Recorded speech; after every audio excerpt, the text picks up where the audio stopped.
ಇದೇನಪ್ಪ ಹೊಸದು ಡಿಶ್ ಅನ್ಕೊಂಡ್ರೆ ಹೌದು, ಹೊಸದೇ ಅದ. ಇದನ್ನ ನಾವು ಇವತ್ತು ಮನೆಯೊಳಗೆ ಯಾವ ರೀತಿ ಮಾಡೋದು ನೋಡೋಣ. ದೊಡ್ಡ ದೊಡ್ಡ ರೆಸ್ಟೋರೆಂಟಿಗೆ ಹೋದಾಗ ನಾವು ಇದನ್ನೇ ಆರ್ಡರ್ ಮಾಡ್ತೀವಿ.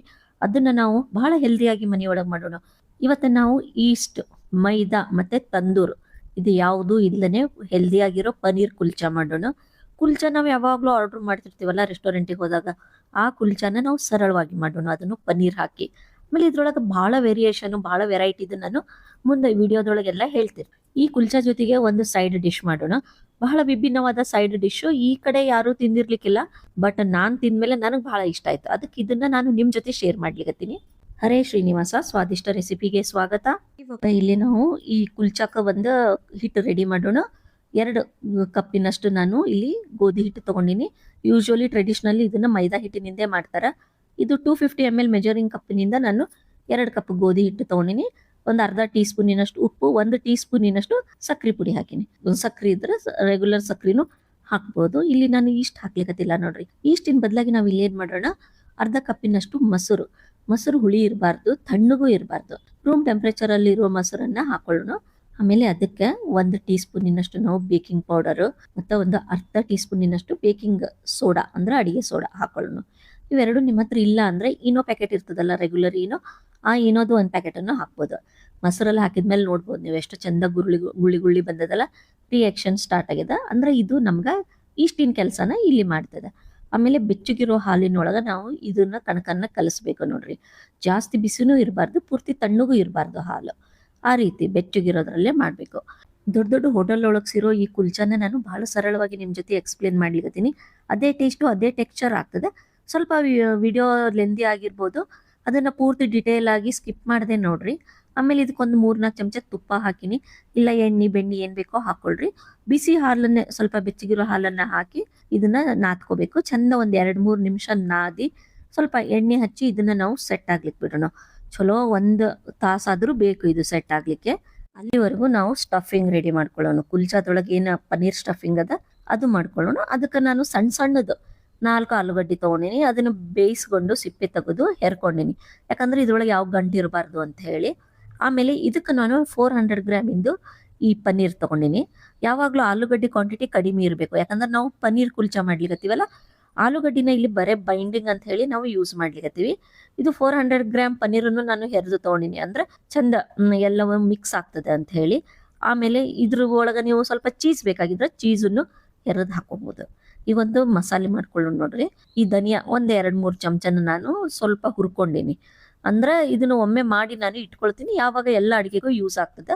ಹುರಿದು ಅದನ್ನ ಸೈಡ್ಗೆ ಇಟ್ಕೊಂಡಿನಿ. ಆಮೇಲೆ ಜೀರಿಗೆನೂ 1-2-3 ಚಮಚನ ಹುರಿದು ನಾನು ಇದನ್ನು ಕೂಡ ಸೈಡ್ಗೆ ಇಟ್ಕೊಂಡಿನಿ. ಇವಾಗ ಇವೆರಡನ್ನ ನಾವು ಕುಟ್ಟಿ ಪೌಡರ್ ಮಾಡೋಣ. ಮಿಕ್ಸರ್ ಒಳಗೆ ಹಾಕೋದು ಬೇಡ, ಮಿಕ್ಸರ್ ಒಳಗೆ ಹಾಕಿದ್ರೆ ಪೂರ್ತಿ ಪೌಡರ್ ಆಗ್ತದೆ, ಅವಾಗ ಟೇಸ್ಟ್ ಸರಿ ಬರೋದಿಲ್ಲ. ಜರೆ ಸ್ವಲ್ಪ ನಾವು ಕ್ರಶ್ ಮಾಡ್ಕೊಳ್ಳೋಣ ಇದನ್ನ. ಈ ರೀತಿ ತರ್ತರಿಯಾಗಿರ್ಬೇಕು, ಯಾಕಂದ್ರೆ ನಾವು ಕುಲ್ಚಾ ತಿನ್ನುವಾಗ ಬಾಯಿ ಒಳಗ ಒಂದೊಂದೇ ಈ ಧನಿಯಾದ್ದು ಏನ್ ಟೇಸ್ಟ್ ಫ್ಲೇವರ್ ಇರ್ತದಲ್ಲ ಬಾಯಿ ಒಳಗೆ ಬರ್ಬೇಕು. ಜೀರಿಗೆ ಕೂಡ ಅಷ್ಟೇ, ಜಸ್ಟ್ ಸ್ವಲ್ಪ ಕ್ರಶ್ ಮಾಡ್ಕೊಳ್ರಿ. ಈ ರೀತಿ ನೀವು ಮಸಾಲೆಯನ್ನ ಮಾಡಿ ಕುಲ್ಚಾ ಮಾಡ್ರಿ. ಇದ್ರೊಳಗ ನಾನು ಹೆಚ್ಚಿಗೆ ಯಾವುದು ಮಸಾಲೆಯನ್ನು ಹಾಕಿಲ್ಲ ಈ ಕುಲ್ಚಾದೊಳಗ. ನೀವು ಅಷ್ಟೇ ಸಿಂಪಲ್ ಆದ ಈ ಕುಲ್ಚಾ ನಿಮ್ಗ ಬಹಳ ಟೇಸ್ಟಿಯಾಗಿ ಏನೋ ಆಗ್ತದೆ. ಒಂದ್ ವೇಳೆ ನಿಮ್ಗೆ ಪನೀರ್ ಕುಲ್ಚಾ ಬೇಡ ಅಂದ್ರೆ ಬರೀ ಆಲೂಗಡ್ಡೆಯಿಂದನೇ ಮಾಡ್ಕೊಳ್ರಿ, ಪನ್ನೀರ್ ಹಾಕ್ಬೇಡ್ರಿ. ಆಲೂಗಡ್ಡೆ ಒಳಗೆ ನಾನು ಹೇಳಿರೋ ಎಲ್ಲ ಈ ಮಸಾಲೆಗಳನ್ನ ಹಾಕೊಳ್ರಿ. ಇವಾಗ ಪನ್ನೀರ್ ಹಾಕಿ ನಾನು ಸ್ವಲ್ಪ ಧನಿಯಾದ್ದು ಕ್ರಶ್ ಮಾಡಿರೋ ಪೌಡರು, ಜೀರಿಗೆ ಪೌಡರ್ ಹಾಕಿನಿ. ಸ್ವಲ್ಪ ಹಸಿಮೆಣಸಿನ್ಕಾಯಿನೂ ಖಾರ ಅಂತ ಹೇಳಿ ಹಾಕೊಂಡಿನಿ. ಆಮೇಲೆ ಸ್ವಲ್ಪ ಇದಕ್ಕ ಆಮ್ಚೂರ್ ಪೌಡರ್, ಸ್ವಲ್ಪ ಟ್ಯಾಂಗಿನೆಸ್ ಟೇಸ್ಟ್ ಬರ್ಲಿಕ್ಕೆ. ಯೂಶುವಲಿ ಈ ಕುಲ್ಚಾದೊಳಗ ಈ ಆಮ್ಚೂರ್ ಪೌಡರೇ ಹಾಕ್ತಾರ. ನಿಮ್ಮ ಹತ್ರ ಇಲ್ಲಾಂದ್ರೆ ಸ್ವಲ್ಪ ಲಿಂಬೆಹಣ್ಣಿನ ರಸ ಹಿಂಡ್ಕೊಳ್ರಿ ನೀವು. ಆಮೇಲೆ ಈ ಬ್ಲ್ಯಾಕ್ ಸಾಲ್ಟ್ ಅಂತೀವಲ್ಲ, ಕಾಲ ನಮಕ್, ಅದು ಹಾಕೊಳ್ಳೋಣ. ಆಮೇಲೆ ಕಸೂರಿ ಮೇಥಿ ಸ್ವಲ್ಪ ಪೌಡರ್ ಮಾಡಿ ಹಾಕೊಳ್ಳೋಣ. ಖಾರ ಎಷ್ಟು ಬೇಕೋ ಅಷ್ಟು ನೋಡಿ ನೀವು ಸ್ವಲ್ಪ ಕೆಂಪು ಖಾರದ ಪುಡಿ ಹಾಕೊಳ್ರಿ. ಆಮೇಲೆ ಈ ರೆಗ್ಯುಲರ್ ಸಾಲ್ಟ್ ಸ್ವಲ್ಪ ಹಾಕೊಳ್ಳೋಣ. ಆಮೇಲೆ ನಾನಿಲ್ಲಿ ಈರುಳ್ಳಿ ಬೆಳ್ಳುಳ್ಳಿ ಹಾಕ್ಲಿಕ್ಕತ್ತಿಲ್ಲ. ನೀವು ಒಂದ್ ವೇಳೆ ಈರುಳ್ಳಿ ಬೆಳ್ಳುಳ್ಳಿ ತಿಂತಿದ್ರೆ ಸಣ್ಣಗೆ ಹೆಚ್ಚಿರೋ ಈರುಳ್ಳಿ ಮತ್ತೆ ಸಣ್ಣಗೆ ಕ್ರಶ್ ಮಾಡಿರೋ ಬೆಳ್ಳುಳ್ಳಿ ಹಾಕೋರಿ. ಅದ್ರ ಬದಲಾಗಿ ನಾನು ಜಾಸ್ತಿ ಹಸಿ ಶುಂಠಿ ಹೆರೆದು ಹಾಕೊಂಡೇನಿ. ಆಮೇಲೆ ಸಾಕಷ್ಟು ಕೊತ್ತಂಬರಿ ಸೊಪ್ಪು ಹಾಕೊಳ್ಳೋಣ. ಹಾಕಿ ಎಲ್ಲವನ್ನ ಚಂದ ಕಲ್ಸ್ಕೋಬೇಕು. ಈ ಸ್ಟಫಿಂಗ್ ಬಹಳ ನೀರ್ ಆಗ್ಬಾರ್ದು, ಸ್ವಲ್ಪ ಗಟ್ಟಿನೇ ಇರಬೇಕು. ಆಲೂಗಡ್ಡೆ ಏನಾದ್ರೂ ಜಾಸ್ತಿ ಕುದ್ದು ನೀರ್ ಹಿಡ್ಕೊಂಡಿದ್ರೆ ಅವಾಗ ಏನಾಗ್ತದೆ, ಈ ಸ್ಟಫಿಂಗ್ ಬಹಳ ಲೂಸ್ ಆಗ್ತದೆ. ಅವಾಗ ಸ್ವಲ್ಪ ಕಡ್ಲಿ ಹಿಟ್ಟನ್ನ ಏನಾದ್ರೂ ಕಲಿಸಿ ಅಥವಾ ಅವಲಕ್ಕಿನ ಪೌಡರ್ ಮಾಡಿ ಕಲಿಸಿ ಸ್ವಲ್ಪ ಅದನ್ನ ಗಟ್ಟಿ ಮಾಡ್ಕೊಳ್ರಿ. ಇವಾಗ 1 ಗಂಟೆ ಆಯ್ತು, ಚಂದ ಇದು ಹಿಟ್ಟು ನೆನೆದದೆ, ಉಬ್ಬಿನೂ ಬಂದಿರ್ತದ. ಚಂದ ಒಂದ್ 2-3 ನಿಮಿಷ ನಾದ್ಕೊಳ್ಳೋಣ. ನೋಡ್ಬೋದು ನೀವು. ಈ ರೀತಿ ಉರುಳಿ ಮಾಡ್ಬೇಕಾದ್ರೆ ಸ್ಟ್ರೆಚ್ ಆಗ್ಲಿಕತ್ತದ ಅಂದ್ರೆ ಇದ್ರೊಳಗ ಗ್ಲುಟಿನ್ ಫಾರ್ಮ್ ಆಗ್ಯದ ಅಂತ ಹೇಳಿ ಅರ್ಥ. ಈ ರೀತಿ ಎಲ್ಲಾ ಉರುಳಿಯನ್ನು ಮಾಡ್ಕೊಂಡು ಅದ್ರ ಮೇಲೆ ಒಂದು ಬಟ್ಟೆಯನ್ನು ಹೊಚ್ಚಿ ಇಟ್ರಿ, ಒಣಗ್ಲಿಕ್ ಬಿಡ್ಬೇಡ್ರಿ. ಇದಕ್ಕ ಬೆಚ್ಚಗಿರೋ ಹಾಲಿನ ಬದಲಾಗಿ ನೀವು ಬೆಚ್ಚಗಿರೋ ನೀರಿನೊಳಗೂ ನಾದ್ಕೋಬಹುದು. ಈಗ ಒಂದು ವಿಭಿನ್ನವಾದ ಸೈಡ್ ಡಿಶ್ ಮಾಡೋಣ. ಇದನ್ನ ನಾರ್ತ್ ಸೈಡ್ ಕುಲ್ಚಾದ್ ಜೊತೆಗೆ ಮತ್ತೆ ಈ ಕಚೋರಿ ಸಿಗ್ತದಲ್ಲ, ಆ ಕಚೋರಿ ಜೊತೆಗೂ ಇದನ್ನ ಸರ್ವ್ ಮಾಡ್ತಾರೆ. ಇದಕ್ಕೆ ಏನಪ್ಪಾ ಅಂದ್ರೆ ಸ್ವಲ್ಪ ಹುಣಸೆಹಣ್ಣಿನ ರಸ ತಗೊಂಡಿನಿ, ಸ್ವಲ್ಪ ಬೆಲ್ಲ ಹಾಕೊಳ್ರಿ, ಆಮೇಲೆ ಟೇಸ್ಟ್ ನೋಡಿ ಹಾಕೊಳ್ರಿ. ಆಮೇಲೆ ಇದು ಕ್ರಶ್ ಮಾಡಿರೋ ಧನಿಯಾ ಮತ್ತೆ ಕ್ರಶ್ ಮಾಡಿರೋ ಜೀರಿಗೆ ಪುಡಿ ಹಾಕೊಳ್ರಿ. ಆಮೇಲೆ ಇದಕ್ಕೆ ಈ ಬ್ಲ್ಯಾಕ್ ಸಾಲ್ಟ್ ಕಾಲ ನಮಕ್ಕೆ ಹಾಕೋಬೇಕು. ಆಮೇಲೆ ಈ ಶೇಂಗಾದ ಬೀಜನ ಹುರಿದು ಸಿಪ್ಪೆ ತೆಗೆದು ಜಸ್ಟ್ ಕ್ರಶ್ ಮಾಡ್ಕೋಬೇಕು. ಅಂದ್ರೆ ಶೇಂಗಾದ ಬೀಜ ಸ್ವಲ್ಪ ದಪ್ಪ ದಪ್ಪಗಿರ್ಬೇಕು, ಅಂದ್ರೆ ಟೇಸ್ಟ್ ಚಲೋ ಬರ್ತದೆ. ಸ್ವಲ್ಪ ಇದಕ್ಕೆ ಖಾರಕ್ಕೋಸ್ಕರ ಸ್ವಲ್ಪ ಖಾರ ಪುಡಿ ಹಾಕೊಳ್ಳೋಣ. ಹುಳಿ ಮತ್ತು ಸಿಹಿ ಏನದಲ್ಲ ಅದು ನೀವು ನಿಮ್ಮ ಅಳತೆಗೆ ತಕ್ಕಂತೆ ಹೆಚ್ಚು ಕಡಿಮೆ ಮಾಡ್ಕೋಬಹುದು. ಆಮೇಲೆ ಈ ಬೇಯಿಸಿರೋ ಆಲೂಗಡ್ಡಿನ ಸಿಪ್ಪಿ ತೆಗೆದು ಸಣ್ಣ ಪೀಸಸ್ ಮಾಡ್ಕೋಬೇಕು. ಅದನ್ನ ಇದ್ರೊಳಗೆ ಹಾಕಿರ್ತಾರೆ. ಆಕ್ಚುಲಿ ಇದು ಆಲೂಗಡ್ಡೆ ಹಾಕಿದ್ದೆ ಆಲೂ ಸಬ್ಜಿನೇ ಅಂತಾರೆ ಇದಕ್ಕೆ ಅವರು. ಇದನ್ನ ಪೂರಿ ಜೊತೆನೂ ಅಲ್ಲಿ ಕೊಡ್ತಾರೆ. ಆಮೇಲೆ ಸಾಕಷ್ಟು ಕೊತ್ತಂಬರಿ ಹಾಕ್ರಿ. ಈರುಳ್ಳಿ ಬೇಕಾಗಿತ್ತು ಅಂತಂದ್ರೆ ಈರುಳ್ಳಿನೂ ಸಣ್ಣಗೆ ಹೆಚ್ಚಿ ಹಾಕೋಬಹುದು. ಅವ್ರು ಕೇಳ್ತಾರೆ ಪ್ಯಾಜ್ ಹಾಕ್ಬೇಕಾ ಈರುಳ್ಳಿ ಹಾಕ್ಬೇಕಾ ಅಂತ. ಬೇಡ ಆದ್ರೆ ಈರುಳ್ಳಿನೂ ಸ್ಕಿಪ್ ಮಾಡ್ತಾರೆ. ಆಮೇಲೆ ಈ ಆಲೂಗಡ್ಡಿನ ನಾವು ಕೈಯಿಂದ ಸ್ವಲ್ಪ ಕ್ರಶ್ ಮಾಡ್ಕೊಂಡು ಅಂದ್ರೆ ಸ್ವಲ್ಪ ರಸನು ಗಟ್ಟಿಯಾಗಿ ಚಂದ ಹೊಂದ್ಕೋತದೆ. ಇದನ್ನ ನೋಡ್ರಿ ನೀವು ಪೂರಿ ಜೊತೆಗೆ, ಕುಲ್ಚಾ ಜೊತೆಗೆ, ಕಚೋರಿ, ಚಪಾತಿ ಯಾವ್ದ್ರ ಜೊತೆಗೂ ಸರ್ವ್ ಮಾಡ್ರಿ. ಬಹಳ ಟೇಸ್ಟಿಯಾಗಿರ್ತದೆ, ಬಹಳ ಇಷ್ಟಪಟ್ಟು ತಿಂತಾರೆ. ಇದ್ರ ಮೇಲೆ ಸ್ವಲ್ಪ ಹುರಿದಿರೋ ಶೇಂಗಾದ ಬೀಜ ಕ್ರಶ್ ಮಾಡಿ ಹಾಕ್ರಿ, ಸ್ವಲ್ಪ ಕೊತ್ತಂಬರಿ, ಸ್ವಲ್ಪ ಮೆಣಸಿನ್ಕಾಯಿ ಹಾಕೊಂಡು. ಇವಾಗ ಈ ರೀತಿ ಎಲ್ಲ ಉರುಳಿಯನ್ನ ಮಾಡಿಟ್ಕೊಂಡಿವಿ. ಇದ್ರೊಳಗ ಸ್ಟಫಿಂಗ್ ಏನದಲ್ಲ ಉರುಳಿಗಿಂತ ಬಹಳ ಕಡಿಮೆ ಇರಬೇಕು. ಯಾಕಂದ್ರೆ ಜಾಸ್ತಿ ತುಂಬಿದ್ರೆ ಒಡೆಯೋ ಚಾನ್ಸ್ ಇರ್ತದೆ. ಅದಕ್ಕೆ ಈ ರೀತಿ ನಾವು ಹೂರ್ಣ ತುಂಬ್ತೀವಲ್ಲ ಆ ರೀತಿ ತುಂಬಿ ಚಂದ ಎಲ್ಲವನ್ನ ಅಂಟಿಸ್ಕೋಬೇಕು. ನೀರ್ ಹಚ್ಚಿಬೇಕಾದ್ರೆ ಸ್ವಲ್ಪ ಅಂಟಿಸ್ರಿ, ಇಲ್ಲಾಂದ್ರೆ ಒಳಗಡೆ ಸ್ಟಫಿಂಗು ಹೊರಗಡೆ ಬರೋ ಚಾನ್ಸ್ ಇರ್ತದೆ. ಈ ರೀತಿ ಕೈಯಿಂದ ಸ್ವಲ್ಪ ಅಗಲ ಮಾಡಿಕೊಂಡು ಅದ್ರ ಮೇಲೆ ಸ್ವಲ್ಪ ಕರಿ ಎಳ್ಳು, ಸ್ವಲ್ಪ ಬಿಳಿ ಎಳ್ಳು, ಸ್ವಲ್ಪ ಸಣ್ಣಗೆ ಹೆಚ್ಚಿರೋ ಹಸಿ ಮೆಣಸಿನ್ಕಾಯಿ, ಆಮೇಲೆ ಸ್ವಲ್ಪ ಕೊತ್ತಂಬರಿ.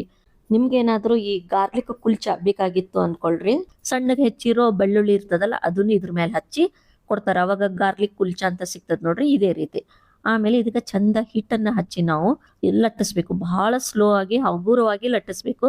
ಯಾಕಂದ್ರೆ ಸ್ಟಫಿಂಗ್ ಏನದ ಹೊರಗ್ ಬರಬಾರ್ದು ನೋಡ್ರಿ. ಅದಕ್ಕೆ ಹಗುರವಾಗಿ ಸ್ವಲ್ಪ ಉದ್ದಕ್ಕೆ ಲಟ್ಸ್ಕೋಬೇಕು. ಇದು ನಾನು ಉದ್ದಕ್ಕೆ ಶೇಪ್ ಕೊಟ್ಟಿನಿ, ನೀವು ರೌಂಡ್ ಬೇಕಂದ್ರೆ ರೌಂಡ್ಗೂ ಮಾಡ್ಕೋಬಹುದು.